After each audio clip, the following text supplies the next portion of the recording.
Hello everyone, if you're trying to play Minecraft Bedrock Edition and you keep getting this error, fail to start game whenever you try to play Minecraft, then you have come to the right place because in this video I'm going to show you how easy it is to fix this annoying error on Minecraft Bedrock Edition easily. So the solution is very easy. You only have to launch the game not from the launcher but from the desktop or anywhere else.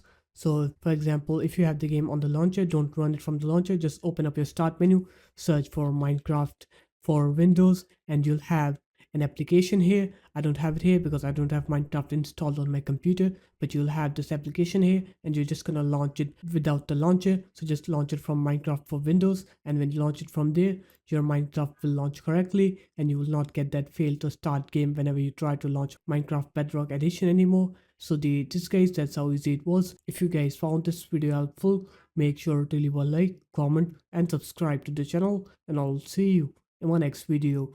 Peace.